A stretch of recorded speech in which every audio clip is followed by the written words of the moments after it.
ആവേശം പകർന്ന് അണ്ണാമലയുടെ road show. NDA സ്ഥാനാർത്ഥി കൃഷ്ണകുമാറിന്റെ ഇലക്ഷൻ പ്രചാരണാർത്ഥമാണ് തമിഴ്നാട് BJP സംസ്ഥാന അധ്യക്ഷൻ അണ്ണാമലൈ കൊല്ലത്ത് എത്തിയത്. രാവിലെ ആശ്രമം മൈതാനിയിൽ ഹെലികോപ്റ്ററിൽ എത്തിയ അദ്ദേഹത്തെ BJP ജില്ലാ നേതാക്കളടക്കം നിരവധി പേരാണ് സ്വീകരിക്കാനെത്തിയത്. കടപ്പാക്കടയിൽ നിന്നുമാണ് റോഡ് ഷോ ആരംഭിച്ചത്. അണ്ണാമലൈ എത്തുന്നതിന് മുമ്പ് തന്നെ നിരവധി BJP പ്രവർത്തകർ കടപ്പാക്കടയിൽ എത്തിച്ചേർന്നു. തുടർന്ന് സ്ഥാനാർത്ഥി കൃഷ്ണകുമാർജിയും അണ്ണാമലയും തുറന്ന ജീപ്പിൽ റോഡ് ഷോയിൽ പങ്കെടുത്തു. നൂറുകണക്കിന് ഇരുചക്ര വാഹനങ്ങളുടെ അകമ്പടിയോടെയാണ് റോഡ് ഷോ കടന്നുപോയത്. റോഡ് ഷോ കടന്നുപോയ റോഡിന് ഇരുവശവുമായി നിന്ന പ്രവർത്തകർ ഇരുവരെയും ഹാരാർപ്പണം നൽകി സ്വീകരിച്ചു. കടപ്പാക്കടയിൽ നിന്നും ആരംഭിച്ച റോഡ് ഷോ ചിന്നക്കടയിൽ സമാപിച്ചു. തുടർന്ന് അണ്ണാമലൈ പ്രവർത്തകരെ അഭിസംബോധന ചെയ്തു.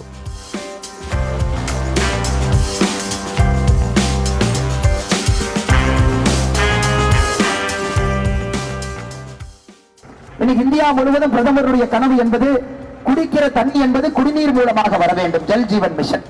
இன்னைக்கு கேரளாவில் நீங்க பாருங்க, இருக்கக்கூடிய வீடுகள் எத்தனை வீடுகள் திட்டம் நிறைவேற்றப்பட்டிருக்கிறது. கேரளாவில் இருக்கக்கூடிய மொத்த வீடுகள் 70,78,065 70,78,065 ஹவுசஸ் கேரளாவில் இருக்குது. இன்னைக்கு இந்தியா முழுவதுமே ஜல் ஜீவன் திட்டம் நடந்து கொண்டிருக்கிறது. எந்த மாநிலத்தில் இது மோசமாக இந்த திட்டத்தை செயல்படுத்திக் கொண்டிருக்கின்றார்கள் என்றால் அது கேரளா. கேரளாவில் ப்ரோக்ரஸ் பாத்தீங்கன்னா வெறும் 51%, 51% வீடுகளுக்கு மட்டும்தான் ஜல் ஜீவன் திட்டம் இங்கு நிறைவேற்றப்பட்டிருக்கிறது. இந்தியாவில் பாத்தீங்கன்னா 8 மாநிலங்கள் 100%, 3 யூனியன் டெரிட்டரி 100%. பீகார் என்று சொல்றாங்க. பீகார் வந்து பேக்வர்ட் ஸ்டேட் எல்லாம் சொல்றாங்க கம்யூனிஸ்ட் கட்சி. பீகார்ல பாருங்க 1,66,00,000 வீடுகள்.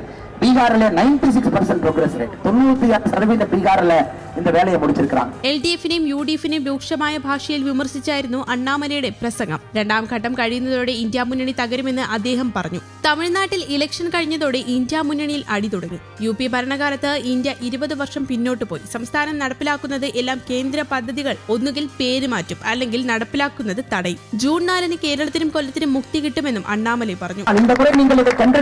காங்கிரசும் கம்யூனிஸ்டும் சொந்தமாக எந்த திட்டங்களையும் கொண்டு வரப்போவது கிடையாது. மத்திய அரசுடைய திட்டங்களை காப்பி அடிச்சு பேரை மாத்துவாங்க. இல்லை, மத்திய அரசுடைய திட்டத்தை தடுப்பான். இந்த முறை இதை உடைக்கப்பட வேண்டும். குறிப்பாக கொல்லத்தில் இருக்கக்கூடிய பொட்டன்ஷியல், எவ்வளவு ஆப்பர்ச்சுனிட்டி பாருங்க. ஒரு கடற்கரை பகுதியில் இருக்கக்கூடிய மிக முக்கியமான நகர். இன்னைக்கு கேரளால வெள்ளம் வந்த பொழுது கூட தமிழ்நாட்டிலிருந்து பார்த்தோம். கொல்லத்தினுடைய மீனவர்கள் போய் காப்பாற்றுறாங்க. போட் எடுத்துட்டு ஒரு படமே வந்திருக்குது. கொல்லத்தில் இருக்கக்கூடிய மீனவர்கள் போய் வேலை செய்யறாங்க. அந்த மீனவர்களுக்கு உறுதுணையாக கூட கம்யூனிஸ்ட் கட்சி இருக்க போவதில்லை. குறிப்பாக ராகுல் காந்தி அவர்களை பொறுத்தவரை ஒரு ஆசை என்னன்னா, இன்னைக்கு வயநாட்டில் நிற்கிறான். இந்தியாவிலே ஒரு தொகுதியாக துரத்தப்பட்டு கடைசியில வயநாட்டில். இந்த முறை நான் எழுதி கொடுக்கிறேன், நீங்க எடுத்துக்கங்க. ராகுல் காந்தி அவர்கள் வயநாட்டிலும் கூட தோற்கடிக்கப்படுவார். எந்த மாற்று கருத்தும் இல்லை. காரணம் ஒரு பறவையை போல இங்கில்ல போக கூடாது. தண்டனைங்க 6 மாசம் 1 வருஷம் இருக்கும். எத்தனை முறை ராகுல் காந்தி அவர்கள் வயநாட்டுக்கு வந்தார்?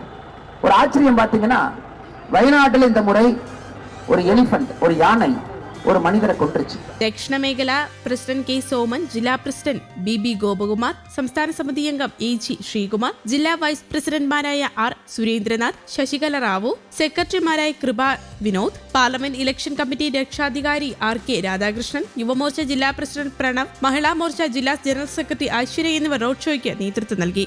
News desk, Kerala Kaumudi.